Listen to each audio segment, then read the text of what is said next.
Itong nangyari sa itong mga Lopez of companies. Ang Congress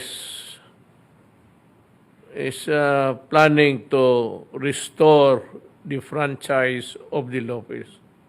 Wala akong problema doon kung i-restore ninyo. But if you say that if they can operate, kung may ano na sila, no, I will not allow them. I will not allow the NTC to grant them the permit to operate. Kung ibigay ninyo yung franchise because it is within your power to do it, go ahead. Alam mo bakit? Unless and until babayaran ng mga Lopez ang taxes nila, I will ignore your franchise and I will not give them the license to operate.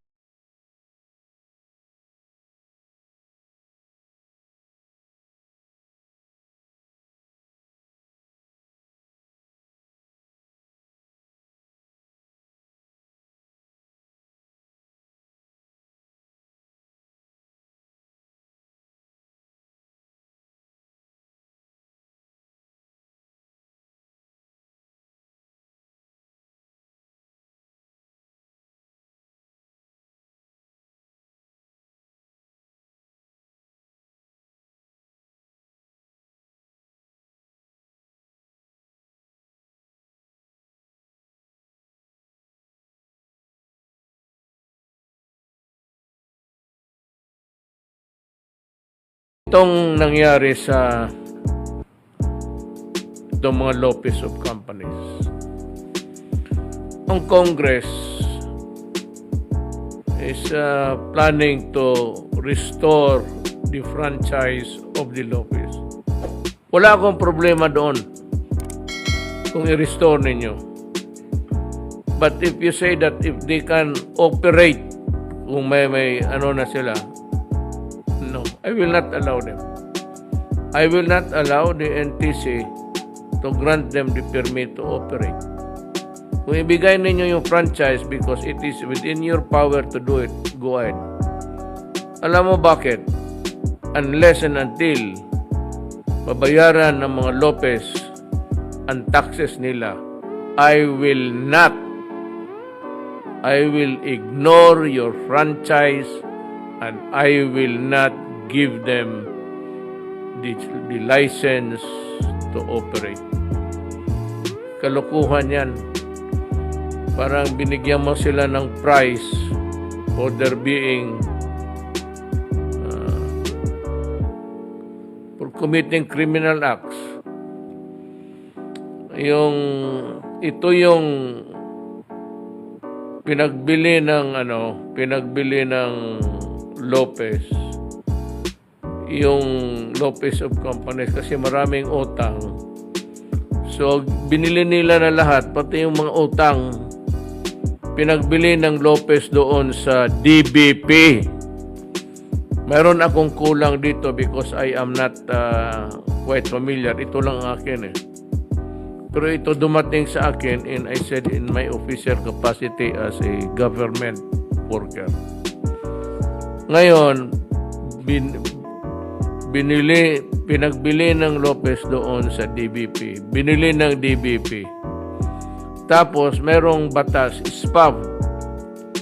Yung SPAB is a law that was made to help ailing banking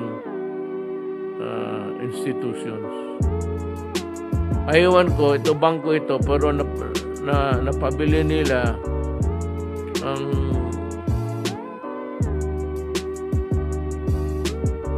kanilang utang lahat doon sa DBP.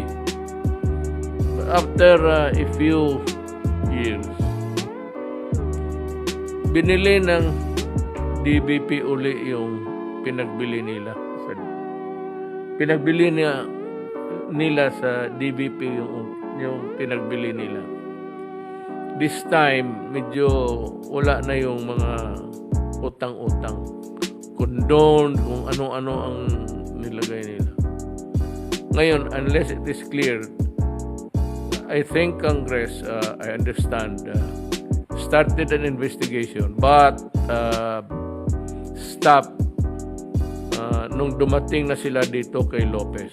There were so many investigations about banking, except that pagdating sa kila Lopez, kinuwento sila. So, nagkakaroon tayo ng problema dyan. Dumating sa akin ito in official capacity. Ang magawa ko lang nito is I think I'll pass it on to the ombudsman.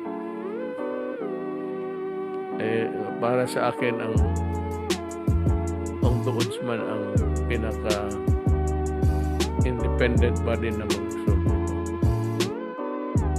Gusto ko lang magbigay sa kanila kasi pera ito ng tao.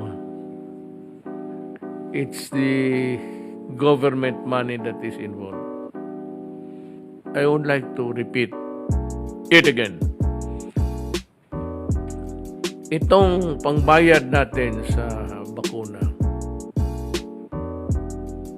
hiniram natin ito sa DBP pati World Bank. Wala kasi tayong pera. Ngayon, pagdating na sa bayaran, kung tapos na lahat, ang mga manufacturers, ang nagpabili sa atin ng yung Pfizer, lahat, magkolekta sila, hindi sa atin. Doon nila kunin ang pera nila sa World Bank pati DBP. So walang korupsyon dito kasi walang hinahawakan ni sino man sa amin dito na bilyon.